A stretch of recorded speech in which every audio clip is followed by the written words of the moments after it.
We're here to bring a new type of news show. New insights, new styles, and new topics every day. We are News Generation. Bringing news just for you. It's Wednesday, September 3rd here in Seoul. I'm Isujin, and this is News Generation. Joining us today is Julie and Kim. Thank you for having me today. For coming in. Also, Chitty's with us. Happy Wednesday. And both are here to speak on behalf of people in their 20s and 30s.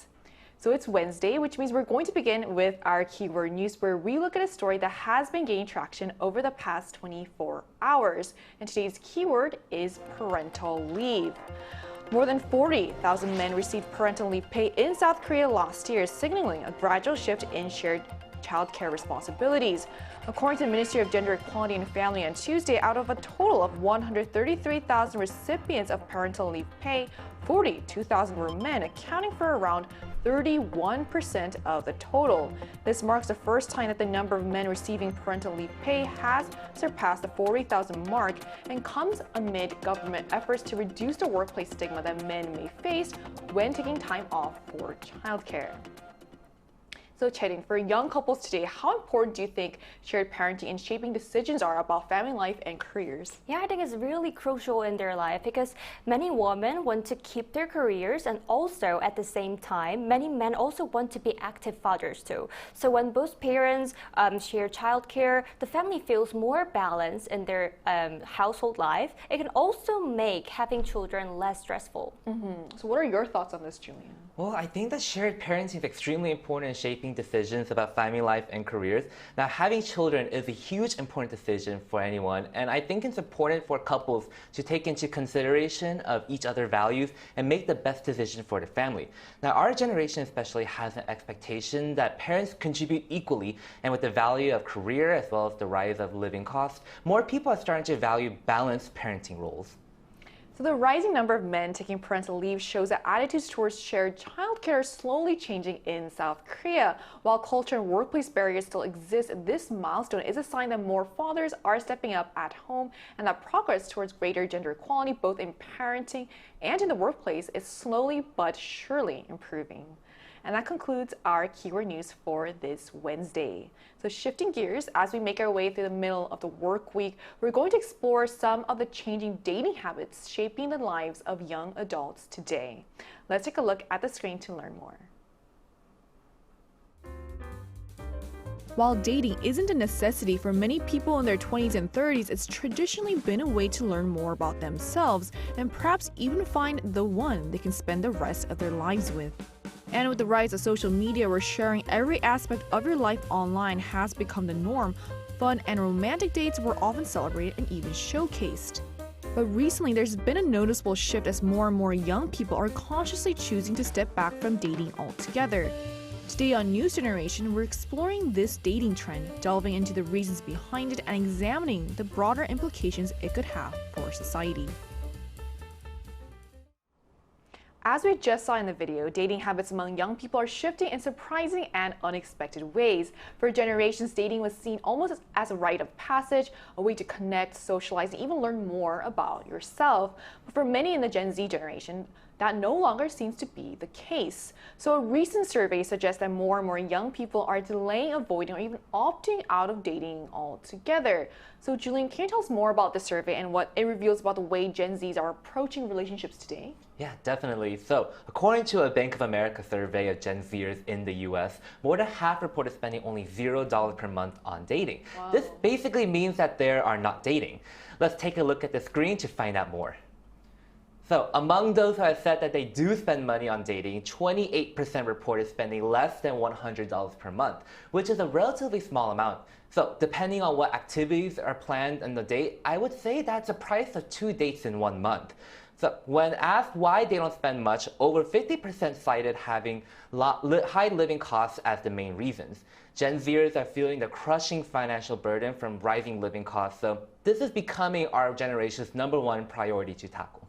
So these are really surprising numbers. So Chae, what do you think is driving the shift and what kind of broader impact could this trend of young people not dating have on society? Yeah, I think the point is much of it comes from money problems and financial problems. In the US especially, housing and childcare costs are rising very fast. This makes young people avoid not only dating, but also marriage and having children too. And Korea is the same. They want to feel secure before they start a family and making a household. So instead of spending on date, they use social media to connect with others, and some even try AI from romance. I just heard of it. And in fact, 1 in 3 single Gen Z has used AI as a partner. I don't know if it's for a partner, as a friend, for a romance partner, but they use it a lot. So 1 in 3 sounds like a big number. And I think we've also, I don't know if you guys seen on the news about how recently there was a teenager that was like confiding in ChatGPT and it led him to make a really serious decision and end his life.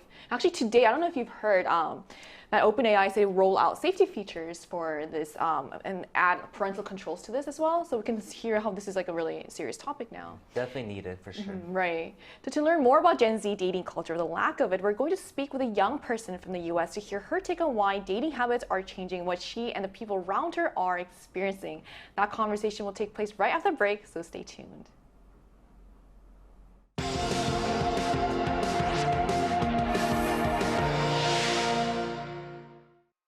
NewsGen wants to hear from you. Go to YouTube and search our channel Arirang News. Click Community and leave a comment down below. Make a new type of news with us. Joining us today is Shayla, Gen Z from the US. Hi Shayla, thank you so much for connecting with us today. Hello. Hi. So have you noticed that fewer younger people are actually going on dates these days? And how much do financial concerns play a role in this? Yeah, so especially in the US, a lot of young people are choosing to opt out in the dating pool, especially among my friends. And I feel like financial concerns are at the heart of it. Young people have been marked by a lot of financial trauma and anxiety, mostly because of the COVID-19 pandemic and things like recession. So with the increasing inflation rates, there's a higher price in goods, and more people are just choosing to have more at-home dates or choosing at all not to go on them, which is unfortunate because it's taking a turn from traditional ways where people will go out to see movies or go out on dinners.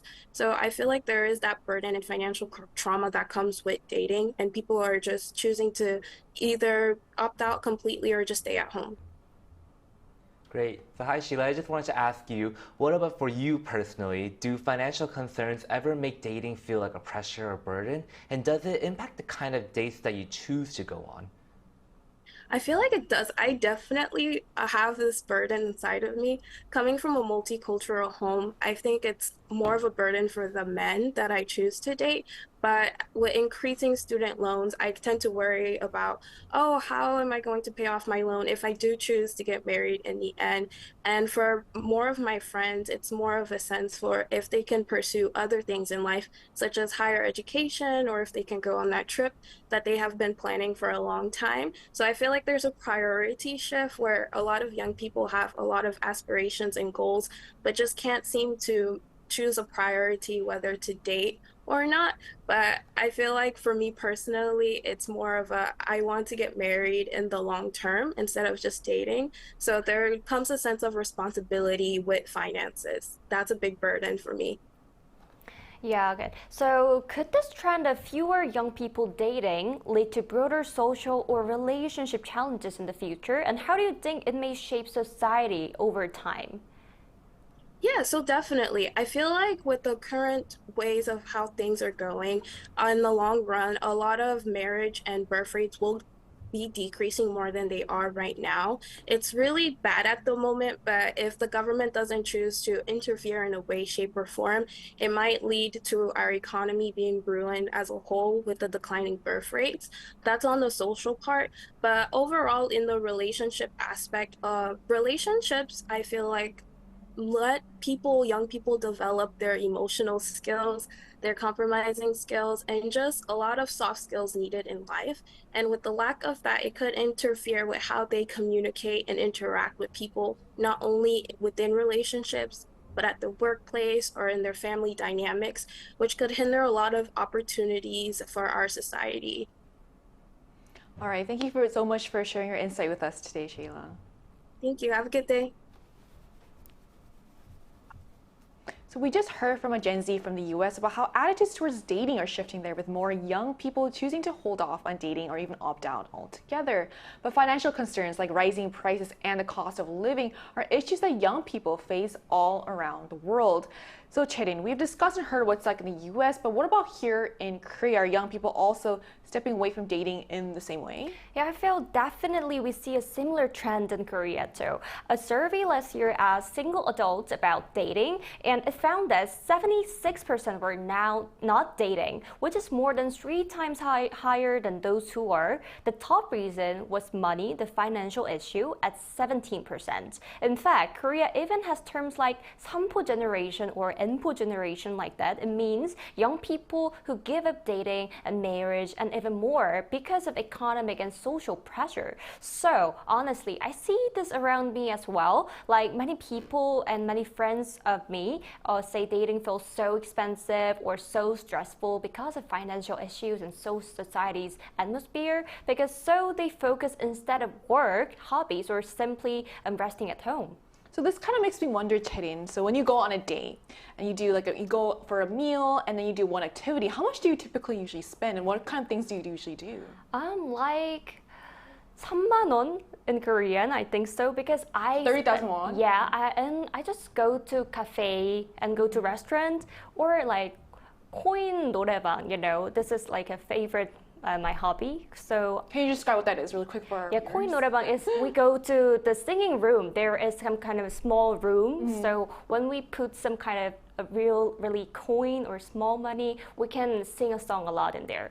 So it's not that expensive, do you feel like? Yeah, it's not that expensive. So it can be a good alternative for that. But you do also feel like when you go on dates, you feel like, oh, this is kind of expensive. You worry about how much it costs you? Because I don't spend a lot in dating. I cannot say it exactly, but like 5만 원 to 7만 원. How can I say that? 50,000, more than 50,000 Yeah. won. That sounds like a lot though. Yeah. What about other countries beyond Korea and the US? Are dating and marriage being put on the back burner a global trend, Julian? Yeah, so this phenomenon is global. For example, right next door in Japan, they have a term called herbivore men to describe men who describe those who hesitate to date due to economic reasons. In Europe too, with the rising living costs, the perception that marriage is a luxury is becoming stronger. To highlight this, according to a survey of global Gen Zers, 87% of respondents chose financial independence as a top priority. In comparison, only 60% chose romantic relationships. So it is safe to assume that financial stability is crucial when it comes to dating. Our generation often doesn't even consider pursuing a romantic relationship without it. So how about you personally? Do you feel like financial independence is really important to you before you would commit to a relationship? I would say it can be either or, but generally, yes, financial stability is important when it comes to dating.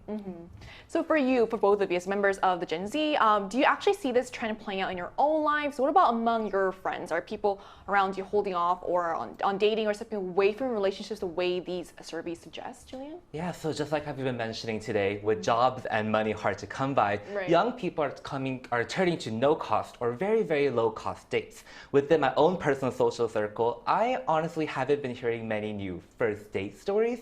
Just like the survey suggests, financial insecurity does seem to be a big reason. But I also do believe that a lack of opportunity to meet quality partners is another significant factor too. So I don't think many of us Gen Zers want to hold off or give up on dating, but with everything becoming so expensive, spending money, especially when there's that potential that date won't really work out, it can be very, very financially and mentally draining. So as a guy, do you feel the pressure to pay, especially on the first date? Honestly, yeah, I would say so. Right? Yeah. So I can see why young people, money is a big factor. Yeah, and it's just like especially when you go on a first date, there's that unspoken rule of who pays, should we split? It can be very awkward. So it's just generally good to go on a date with some financial comfortability. And it's not just dating, just going out in general with friends has also proved to be very expensive these days. Exactly. Right? I mean, for example, when you go on a date, you go to a restaurant and you go to a cafe here in Korea, but that's pretty much the exact same thing you do with friends. So I would say pick your battle. Right, exactly. And what about you, Chenin? I do see this trend in my own life too, because I don't really try to save money when it comes to dating. However, I still prefer low-cost options. I mentioned about the coin 노래방 before, and like spending time together at home, even going to one cafe, the beverage is so higher cost and it can be really expensive these days. So many of my friends also saying the same thing. They still want to date, but try to avoid big costs. So simple activities like cooking or watching movies at home are becoming more common in these days. So you mentioned you go to Queen karaoke. Yeah. So I'm guessing you're in a relationship right now. And so then do you usually, what are dates that you go on that you feel like are more affordable? I think coin karaoke is a really good option, and I also date in my home because it's not that expensive. Oh, that's true. You don't have to go somewhere. Yeah, Right. so we don't have to spend for like food or beverage because I can cook in there. So and we don't have to pay for a movie. We have Netflix in our home, so yeah, that's a good option. You're all set. So we've been discussing young people's decisions to delay or even avoid dating, which in turn seems to be reducing interest in marriage. So this trend isn't just limited to one country. It's appearing across the globe. As we can see this happening among young people here in Korea as well, suggesting that economic challenges and changing social values are reshaping how an entire generation approaches relationships. And to see what our audience thinks about this, we asked our viewers on the Arirang News YouTube channel, how do you feel about dating costs amid higher prices? And here's what they said. A striking 59% said dating is simply too costly and that they've skipped dates as a result, while 29% admit that dating can feel like a burden but continue to go on dates anyway. Only a small minority, only 12%, said it's not a burden at all. So it's clear that cost is shaping dating habits among young people, highlighting how financial pressures are influencing their decisions when it comes to relationships. So with so many people choosing to delay or even opt out of dating, it raises an important question. So does this trend come with any potential problems for society or for the younger generation themselves, Julian? Yeah, definitely. This trend will not be helpful for the low birth rate, especially here in Korea, as well as our generation's loneliness epidemic worldwide. In addition, marriage polarization based on economic status is increasing. So, in other words, people with more money are more likely to get married, while those with less are less likely to get married. As marriage and family formation are tied to wealth, social inequality between the rich and poor is growing. So families with more resources, for example, enjoy greater stability, leaving others more at a disadvantage. These factors could cause huge potential problems for our younger generation. But this isn't exactly a problem, but at the same time, traditional family structures that we are used to are breaking down. So for example, it's getting rarer to see households with more than 2 children. So middle children are increasingly getting more uncommon, and childless households are also on the rise as well. I think it's like a general consensus that having a kid, because of the high education costs, people consider that too, which is why, like you said, people are having less children as well. Exactly.